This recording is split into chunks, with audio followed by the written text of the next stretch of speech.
Mallayya jewellers, Ottupara, Vadakkanchery. Phone 0488423266. Pleader നിയമന വിഷയത്തിൽ പാർട്ടിയുടെ ഇടപെടൽ ഉടൻ ഉണ്ടാകുമെന്നാണ് പ്രതീക്ഷയെന്ന് അലോഷ്യസ് സേവ്യർ. വിഷയം KPCC അധ്യക്ഷന്റെ ശ്രദ്ധയിൽപ്പെടുത്തി. പാർട്ടി ഈ വിഷയത്തിൽ ഇടപെടും. KSUകാരുടെ പരാതികൾ പാർട്ടി കേൾക്കും. വിഷയത്തിൽ സർക്കാരിന് മുൻപിൽ സംസാരിക്കാനുള്ള അവസരം ലഭിക്കും. കോൺഗ്രസ് വിശാലമായ ജനാധിപത്യ കാഴ്ചപ്പാടുള്ള പാർട്ടിയാണ്. പല അഭിപ്രായങ്ങളുണ്ടാകും. VD സതീശൻ പാർട്ടിക്കാരുടെ മാത്രം മുഖ്യമന്ത്രിയല്ല, കേരളത്തിന്റെ പൊതുസമൂഹത്തിന്റെ മുഖ്യമന്ത്രിയാണ്. KSU സ്വതന്ത്ര ജനാധിപത്യ പ്രസ്ഥാനമാണ്. പ്രതിപക്ഷ ഭരണപക്ഷ വ്യത്യാസമില്ലാതെ KSU അഭിപ്രായം പറയും. എല്ലാവരും പറയുന്ന കാര്യങ്ങൾക്ക് അഭിപ്രായം പറയുകയല്ല എന്റെ ചുമതല. ഒരിക്കലും KSUവും സർക്കാരും തമ്മിൽ പോരിനു പോകില്ല. ഈ വിഷയത്തിൽ SFIയുടെ പിന്തുണ ഞങ്ങൾക്ക് ആവശ്യമില്ല. കഴിഞ്ഞ 10 വർഷത്തെ പിണറായി വിജയനെതിരെ വിരൽ ചൂണ്ടിയെങ്കിൽ അവരുടെ പിന്തുണ സ്വീകരിക്കുമായിരുന്നു.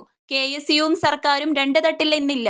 കോൺഗ്രസ് വിശാലമായ ജനാധിപത്യ കാഴ്ചപ്പാടുള്ള പാർട്ടി. വ്യത്യസ്ത ആശയങ്ങൾ ക്രോഡീകരിച്ച് ഒറ്റ അഭിപ്രായത്തിലേക്ക് എത്തും. വ്യത്യസ്ത അഭിപ്രായങ്ങൾ പറയും. എല്ലാം പാർട്ടി കേൾക്കും. ഈ വിഷയം കേരളത്തിന്റെ മുഖ്യമന്ത്രി കാണാതെ പോകില്ല. KSU സ്വതന്ത്രമായി അഭിപ്രായം പറയാൻ കരുത്തുള്ള സംഘടനയാണ്. News desk anytime news. കൂടുതൽ വാർത്തകൾക്ക് ഞങ്ങളുടെ ചാനൽ സബ്സ്ക്രൈബ് ചെയ്യുക. ഫേസ്ബുക്ക് ഫോളോ അപ്പ് ചെയ്യുക. വാർത്തകൾ വേഗത്തിലറിയാൻ എനിടൈം ന്യൂസ്.